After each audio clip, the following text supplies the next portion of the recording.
Start किया था last lecture में, और जिसमें reducing reagent first lithium aluminium hydride start किया गया था। लिथियम एल्यूमिनियम हाइड्राइड किन किन फंक्शनल ग्रुप्स पे काम करता है, उनके एफजीआई हमने स्टडी किए थे, और साथ में हमने सबसे सिंपल कार्बोनिल सिस्टम को कैसे lithium aluminium hydride complete reduce करता है इनटू अल्कोहल, उसका मैकेनिज्म पढ़ा था। अब इसके अलावा और भी हमारे पास फंक्शनल ग्रुप हैं जिन पे लिथियम एल्यूमिनियम हाइड्राइड काम करता है, तो उन सबके मैकेनिज्म को हम यहाँ पे स्टडी करेंगे। क्योंकि लिथियम एल्यूमिनियम हाइड्राइड अगर आपने फर्स्ट रिएजेंट बहुत अच्छे से स्टडी कर लिया कि वो कंप्लीट रिडक्शन कैसे करता है, तो आगे आपके पास जो भी रिएजेंट्स आएंगे अगर उनका नेचर न्यूक्लियोफिलिक है लिथियम एल्यूमिनियम हाइड्राइड की तरह ही, तो उसमें हमें मैकेनिज्म में जाने की ज्यादा जरूरत नहीं पड़ेगी। दैट्स व्हाई हम इस फर्स्ट रिएजेंट को कंप्लीट डिटेल में स्टडी करेंगे, ताकि आगे के रिएजेंट्स को अगर हमें बताया जाए कि हाइड्राइड ट्रांसफर होता है तो हमें समझ आ जाए कि कैसे आता है। सो लेट्स स्टार्ट। कार्बोनिल सिस्टम हमने कर लिया था, एल्डिहाइड और कीटोन की रिडक्शन होती है इनटू अल्कोहल, वो फर्स्ट लेक्चर में हो चुका था। आज मैं आपको बताने वाली हूँ यहाँ पे एस्टर फंक्शनल ग्रुप है, हमारे पास एमाइड है और कार्बोक्सिलिक एसिड है। अगर एस्टर की कंप्लीट रिडक्शन करानी है तो एस्टर कंप्लीट रिडक्शन से कन्वर्ट होता है अल्कोहल में, जिसके लिए हमें यहाँ पे 2 हाइड्राइड की जरूरत पड़ेगी। अगर एमाइड की कंप्लीट रिडक्शन कराते हैं अमीन में, कंप्लीट रिडक्शन की बात हो रही है अमीन में, तो उसके लिए भी हमें 2 हाइड्राइड की जरूरत पड़ेगी।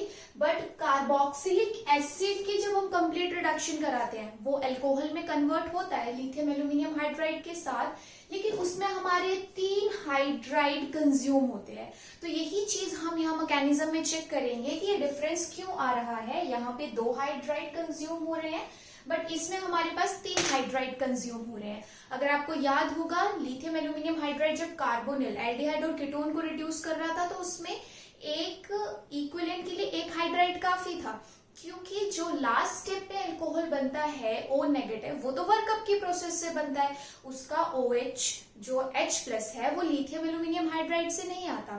तो एल्डिहाइड और कीटोन के लिए सिर्फ 1 हाइड्राइड, जो एस्टर और एमाइड है उसके लिए 2 हाइड्राइड, और कार्बोक्सिलिक एसिड के लिए 3 हाइड्राइड कंज्यूम होते हैं। So let's start with ester. Okay, ester में हमारे पास 2 कैटेगरीज रहेंगी। एक हमारे पास सिंपल एस्टर एसाइक्लिक और एक हमारे पास साइक्लिक एस्टर, यानी जिसे आप लैक्टोन कहते हैं। तो मैं दोनों का ही मैकेनिज्म आपको बताती हूँ। सपोज आपके पास यहाँ पे ये कोई एस्टर दिया था और हमने lithium aluminium hydride reagent use किया, तो हमारे पास क्या होगा, सबसे पहले यहाँ पे हाइड्राइड इजीली डोनेट किया जा सकता है क्योंकि ऑलरेडी न्यूक्लियोफिलिक है। तो जैसे ही हमने यहाँ पे हाइड्राइड डोनेट किया, ये हमारे पास बन गया OR- एंड हियर H, जो अभी आपने हाइड्राइड यहाँ पे वापस भेजा। जनरली हमारे पास क्या हो रहा था कार्बोनिल सिस्टम में कि हमारे पास वर्कअप की प्रोसेस होती थी, अल्कोहल बन जाता था क्योंकि फर्दर कोई गुड लिविंग ग्रुप प्रेजेंट नहीं था। बट यहाँ पे हमारे पास अगर ये O नेगेटिव वापस आता है तो ये OR group in the form of LiOR-, जो आपके पास लिथियम है ये इस OR के साथ आयनिक फॉर्म में लीव करता है। तो यहाँ पे एलिमिनेशन देखने को मिलती है, और एलिमिनेशन देखने को मिलेगी तो आपके पास ये अब कन्वर्ट हो चुका है किसमें, एल्डिहाइड में। और जब एल्डिहाइड को फर्दर रिड्यूस करना है या रिडक्शन की बात है, तो वो आप फर्स्ट लेक्चर में पढ़ ही चुके हो कि एल्डिहाइड जब लिथियम एल्यूमिनियम हाइड्राइड के साथ ट्रीट कराया जाता है उसकी रिडक्शन होती है एंड वर्कअप की प्रोसेस होती है, तो उसमें हमारे पास क्या बनता है, अल्कोहल। तो वो अल्कोहल हमने यहाँ पे लिख दिया। उस मैकेनिज्म को मैं यहाँ पे रिपीट नहीं कर रही हूँ। अब एस्टर में फर्स्ट हाइड्राइड आपने यहाँ पे दिया ताकि ये एलिमिनेशन हो सके इस OR ग्रुप की, तो फर्स्ट हाइड्राइड आपके पास ये आ चुका है। आफ्टर दैट जब वो एल्डिहाइड से फर्दर रिड्यूस होगा तो ये एक और हाइड्राइड आ चुका है।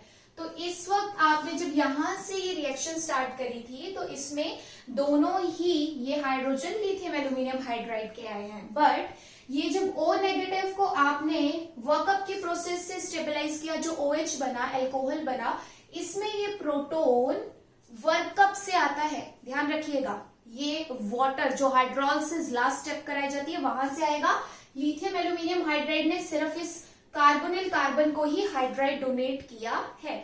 So this is a mechanism for ester functional group कि एस्टर फंक्शनल ग्रुप एल्कोहल में कंप्लीटली रिड्यूस हो जाता है with the help of lithium aluminium hydride which requires 2 hydride. Okay, अब अगर मैं बात करूं साइक्लिक एस्टर की, दैट इज लैक्टोन, तो लैक्टोन के केस में हमने क्या पढ़ा था कि हमारे पास बनता है डाइओल।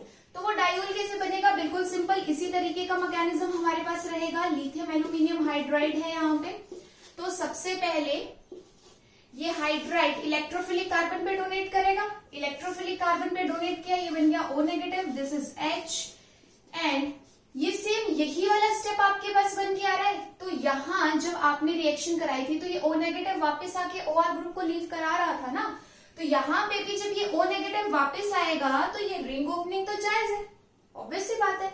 तो वही मैकेनिज्म है इसके केस में भी, और जब ऐसा हुआ तो यहाँ तो आपके पास बन गया एल्डिहाइड, O नेगेटिव जब वापस आएगा तो ये तो बन गया एल्डिहाइड, और रिंग ओपनिंग होके यहाँ बनेगा O नेगेटिव, जिसे आप वर्कअप की प्रोसेस से स्टेबलाइज करा के बना देते हो OH। बट आप ये भी तो देखिए यहाँ एल्डिहाइड प्रेजेंट है और लिथियम एल्यूमिनियम हाइड्राइड को एल्डिहाइड मिले और वो उसे रिड्यूस ना करे, ऐसा तो हो नहीं सकता, और हाइड्राइड भी उसके पास काफी है।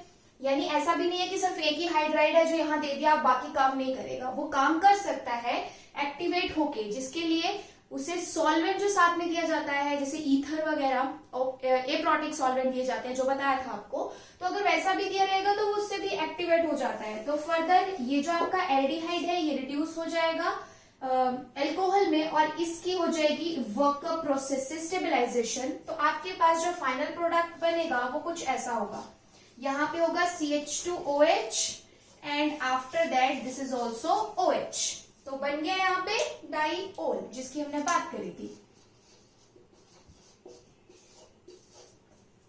देखिए, ऑलराइट, तो ये आपको बताया जा रहा है कि एस्टर के केस में 2 हाइड्राइड यूज होते हैं, चाहे एसाइक्लिक है चाहे साइक्लिक है। अगर एसाइक्लिक है तो कंप्लीट रिडक्शन के बाद अल्कोहल बनेगा, अगर साइक्लिक एस्टर है यानी लैक्टोन प्रेजेंट है तो लैक्टोन की जब रिडक्शन होगी तो हमारे पास बनेगा diol with ring opening. So this is the mechanism for ester. Next हम बात करते हैं अब कार्बोक्सिलिक एसिड की। कार्बोक्सिलिक एसिड में हमने कहा था कि 3 हाइड्राइड यूज हो रहे हैं, तो वो 3 हाइड्राइड कैसे यूज हो रहे हैं वो हम चेक कर लेते हैं।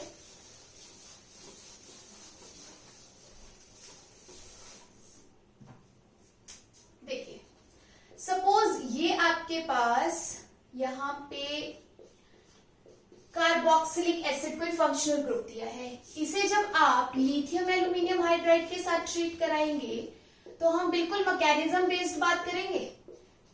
अगर आपको याद होगा तो मैंने मना किया था कि हम पोलर प्रोटिक सॉल्वेंट यूज नहीं करेंगे। क्यों यूज नहीं करेंगे? क्योंकि उसमें हमारे पास एसिडिक H+ एसिडिक प्रोटोन यानी H+ मिल सकता है, और ये तो H नेगेटिव बहुत इजीली डोनेट कर सकता है क्योंकि न्यूक्लियोफिलिक नेचर है, तो हमारे पास हाइड्रोजन गैस इवॉल्व आउट हो जाती है। तो एग्जैक्ट वही चीज यहाँ भी होगी, क्योंकि ये हमारे पास OH एसिडिक प्रोटोन है, इलेक्ट्रोनेगेटिव एटम के साथ अगर प्रोटोन डायरेक्टली अटैच्ड है तो वो एसिडिक है, तो यहां से जाएगा H नेगेटिव और यहां से जाएगा H+, और हाइड्रोजन गैस हो जाएगी फर्स्ट स्टेप में इवॉल्व आउट। यानी इसका फर्स्ट हाइड्राइड जो कंज्यूम हो रहा है वो हाइड्रोजन गैस इवॉल्व आउट करने की फॉर्म में हो रहा है। तो अब आपके पास यहाँ पे क्या बन गया? O नेगेटिव, और साथ में आपके पास यहाँ पे जो रह गया वो क्या था? AlH3। तो अब ये O नेगेटिव वापस आएगा और इसके वेकेंट p ऑर्बिटल में बॉन्ड बनाने की कोशिश करेगा, क्योंकि न्यूट्रल है, तो न्यूट्रल रहेगा तो इजीली बॉन्ड बन सकता है अगर ऑक्सीजन अपने इलेक्ट्रॉन देगा तो अब आपके पास यहाँ पे जैसे ही ऑक्सीजन ने बॉन्डिंग करी, एल्यूमिनियम के फिर से इलेक्ट्रॉन्स कंप्लीट हो गए ऑक्टेट में, दैट्स व्हाई इस पे क्या आ जाएगा? Negative charge. तो वही हमें यहाँ पे देखने को मिला कि फर्स्ट स्टेप में जब ये हाइड्रोजन इवॉल्व आउट हो रहा है तो एक हाइड्राइड उसमें यूज हो गया, अब सेकेंड हाइड्राइड जब ये एक्टिवेट हो गया, क्योंकि न्यूट्रल फॉर्म में तो ये देगा नहीं, जब खुद का ही ऑक्टेट कंप्लीट नहीं है तो ये दूसरे के ऑक्टेट को कंप्लीट करने में कैसे हेल्प कर सकता है? जब खुद की जेब खाली है तो दूसरे की क्या मदद करेगा? वही बात है यहाँ पे। तो इसने क्या किया कि अपने इलेक्ट्रॉन्स यहाँ इसके वेकेंट पी ऑर्बिटल में दिए, तो ये एक्टिवेट हो गया। एक्टिवेट हो गया यानी अब हाइड्राइड डोनेट कर सकता है। तो ये आपके पास कार्बोनेट टाइप का ही तो सिस्टम है, इलेक्ट्रोफिलिक कार्बन, तो इसने यहाँ पे क्या किया, हाइड्राइड डोनेट कर दिया। जैसे यहाँ पे हाइड्राइड डोनेट किया, अब हमारे पास ये है O AlH2 और यहाँ पे ये हाइड्राइड आ गया और ये बन गया O नेगेटिव। ओके, अब इसके बाद हमारे पास जैसे ये O नेगेटिव वापस आता है, ये सारा ग्रुप यहाँ से बाहर हो जाएगा in the form of O negative. अगर एल्यूमिनियम के साथ है तो वर्कअप से OH बन जाएगा, यानी न्यूट्रल फॉर्म में ये ग्रुप बाहर हो गया। एलिमिनेशन वाला स्टेप देखने को मिलता है और एलिमिनेशन वाले स्टेप के बाद आपको क्या मिलेगा यहाँ पे, एल्डिहाइड। और एल्डिहाइड को लिथियम एल्यूमिनियम हाइड्राइड मिलेगा तो वो अल्कोहल में कन्वर्ट होगा या नहीं? ऑब्वियसली होगा। तो अब आप यहाँ पे देखिए कि 3 हाइड्राइड कहाँ कहाँ गए, हम यहाँ पे पूरी काउंटिंग करेंगे। फर्स्ट हाइड्राइड हमने ये हाइड्रोजन के साथ रिमूव कराया, दूसरा हाइड्राइड हमने यहाँ पे डोनेट कराया, ये रहा सेकेंड, एंड थर्ड जब हमारे पास एल्डिहाइड से कंप्लीट रिडक्शन हुई तो ये हमारे पास यहाँ पे 2 हाइड्राइड लिथियम एल्यूमिनियम हाइड्राइड से सबस्ट्रेट में नजर आ रहे हैं और तीसरा हाइड्रोजन की फॉर्म में जब इवॉल्व आउट हुआ था। दैट्स वाई हमने कहा कि कार्बोक्सिलिक एसिड के केस में 3 हाइड्राइड कंज्यूम होते हैं। और अब हमारे पास यहाँ पे कार्बोक्सिलिक एसिड से जो प्रोडक्ट था वो बन गया एल्कोहल। कुछ ज्यादा फर्क नहीं है, हाइड्राइड डोनेट करने का जो मैकेनिज्म है वो बिल्कुल वैसा ही है, बस थोड़ा सा जैसे यहाँ पे एसिडिक प्रोटोन था तो फर्स्ट स्टेप डिफरेंट हो गया। एस्टर के केस में लिविंग ग्रुप अच्छा प्रेजेंट था तो वहां पे वो एलिमिनेशन वाला स्टेप हो गया, जैसे यहाँ पे भी देखने को मिल रहा है। दैट्स वाई हम इन मैकेनिज्म को डिस्कस कर रहे हैं ताकि आपको इस रिएजेंट की कंप्लीट क्लैरिटी